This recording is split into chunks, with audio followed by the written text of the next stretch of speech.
अभिवादन, नमस्कार दर्शन के सभी शिक्षार्थियों का।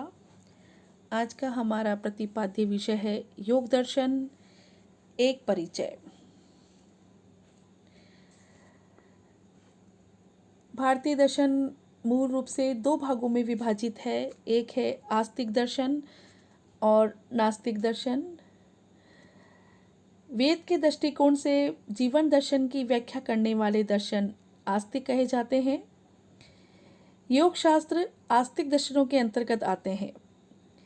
वैदिक वाग्मय को योग के तत्व बिखरे पड़े हैं। योग शास्त्र को व्यवस्थित दार्शनिक रूप प्रदान करने का श्रेय महर्षि पतंजलि को जाता है।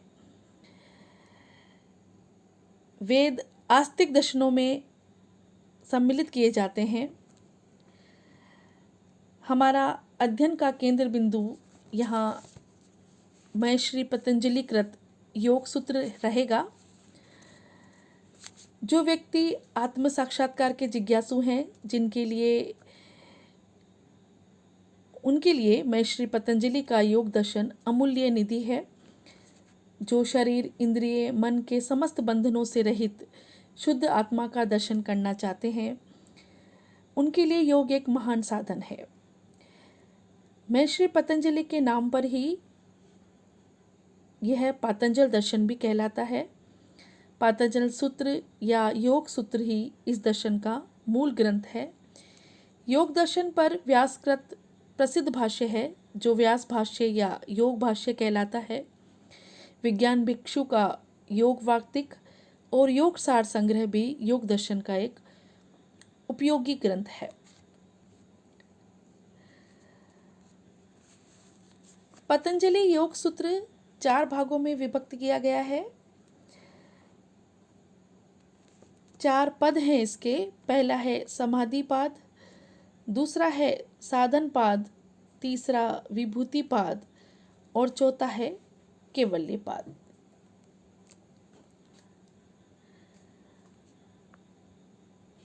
समाधि पाद प्रथम अध्याय है। इसमें योग के स्वरूप, उसका उद्देश्य, लक्षण, चित्तवृत्तियों के उपाय, विभिन्न प्रकार के योगों की विवेचना की गई है। इसमें योग की परिभाषा दी गई है। योगश्चित्त वृत्ति निरोध है, अर्थात चित्त की वृत्तियों का निरोध करना ही योग है। ये योग का लक्ष्य है चित्त की वृत्तियों का निरोध, यानी मन में उठने वाले सभी प्रकार के विचारों, भावों को नियंत्रण में रखना। हमारे मन में निरंतर विचार आते रहते हैं, मन भटकता रहता है, उन्हें एकाग्रचित्त करना, ये योग का अंतिम लक्ष्य है। इस अध्याय में समाधि के रूप, भेद, चित्त और वृत्तियों का वर्णन है।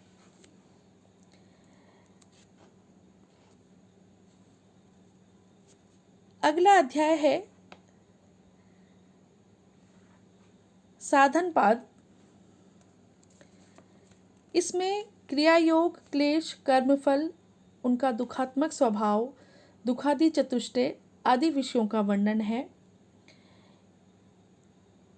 इसके अंतर्गत योग को प्राप्त करने के लिए विभिन्न उपाय बताए गए हैं।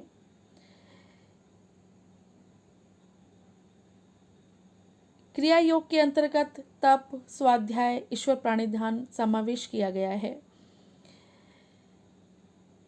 अष्टांग योग के विभिन्न अंगों की विवेचना के साथ साथ यहाँ उनसे प्राप्त होने वाली सिद्धियों का वर्णन भी किया गया है।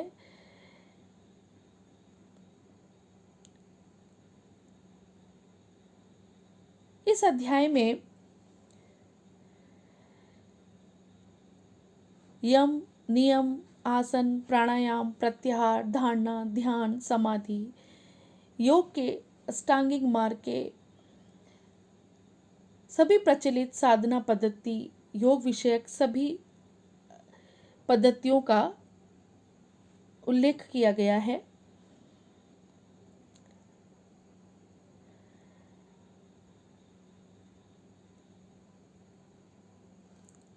यहाँ पर इस अध्याय में समावेश किया गया है कि किस प्रकार से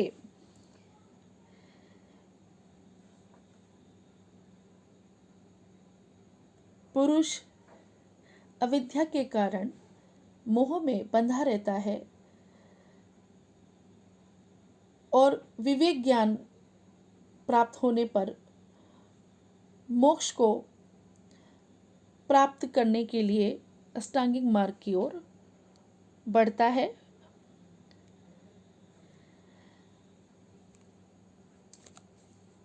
अगला पद है विभूति पाद। इस अध्याय में ध्यान, धारणा, ध्यान, समाधि, संयम, सिद्धियों का वर्णन कहा गया है कि साधक को भूलकर भी सिद्धियों के प्रलोभन में नहीं पड़ना चाहिए।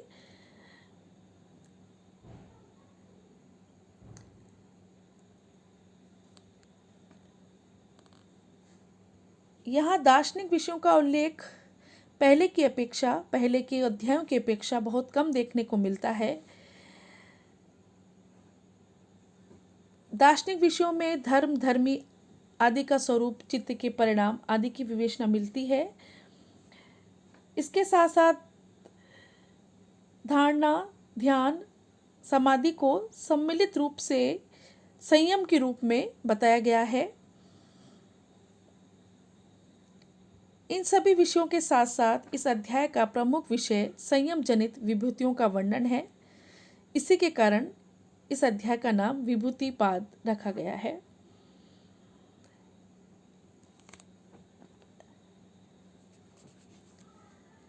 अगला पद है कैवल्य पाद। अगला अध्याय है। इसमें कैवल्य मुक्ति के स्वरूप की विवेचना की गई है। जैसा कि नाम से ही प्रतीत हो रहा है, यह अध्याय योग के चरम लक्ष्य कैवल्य की स्थिति को बताने वाला है। इस अध्याय के अंतर्गत भी योग के दार्शनिक स्वरूप की चर्चा देखने को मिलती है। इस अध्याय की शुरुआत 5 प्रकार से प्राप्त होने वाली सिद्धियों के वर्णन से होती है। इसमें बताया गया है कि सिद्धियां जन्म से, औषधि से, मंत्र से, तप से, समाधि के द्वारा मिलती है।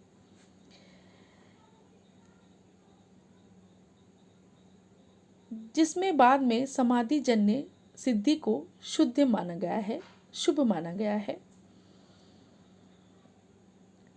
अंत में कैवल्य का स्वरूप बताकर इस अध्याय की समाप्ति के साथ योग सूत्र की पूर्णता भी हो जाती है। पहले के अध्याय की अपेक्षा यह अध्याय अधिक छोटा है, परंतु इसके बिना योग सूत्र की पूर्णता नहीं होती है।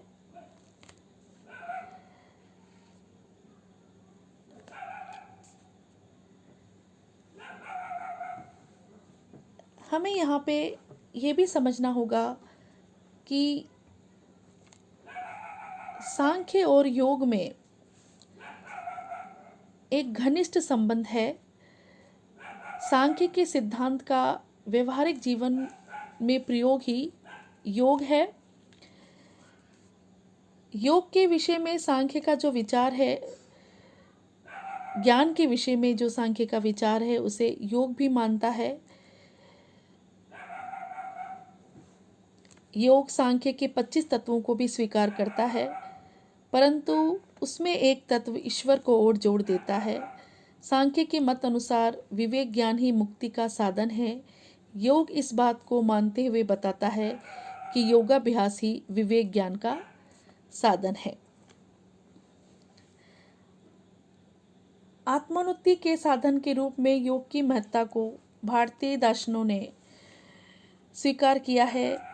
वेद, उपनिषद, स्मृति, पुराण आदि सभी में योगाभ्यास की चर्चा की गई है। आत्मशुद्धि के लिए योग ही सर्वोत्तम साधन है। इससे शरीर और मन की शुद्धि हो जाती है। इसलिए सभी भारतीय दर्शन चार्वाक को छोड़कर अपने अपने सिद्धांतों को यौगिक रीति से साधन, ध्यान, साधना, धारणा आदि के द्वारा स्पष्ट अनुभव करने के लिए प्रयत्न करते हैं। देखा जाए तो आधुनिक जीवन में भी प्रचलित जीवन शैली में भी योग की प्रासंगिकता बरकरार है। मानसिक, आत्मिक और शारीरिक स्वास्थ्य, सुख, शांति और बल के लिए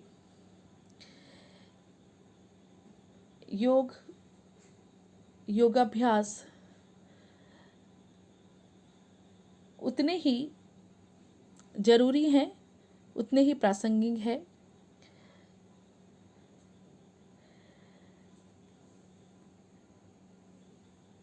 पतंजलि ने योग सूत्र में जिन अष्टांगिक मार्गों का जिक्र किया, अष्टांगिक मार्गों के अंतिम लक्ष्य समाधि को लेकर जिन 8 सीढ़ियों का जिक्र किया, उन पर चलकर साधक विमुक्त हो सकता है। इनमें प्राणायाम, आसन शारीरिक मानसिक बल के लिए आज सबसे ज़्यादा प्रचलित हैं। ये इस बात को सिद्ध करते हैं कि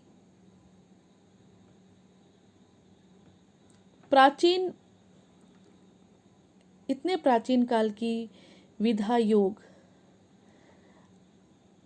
आज भी भौतिक युग में भी मनुष्य के जीवन में अपना स्थान बनाए हुए है। आज के इस वीडियो में इतना ही। नमस्कार।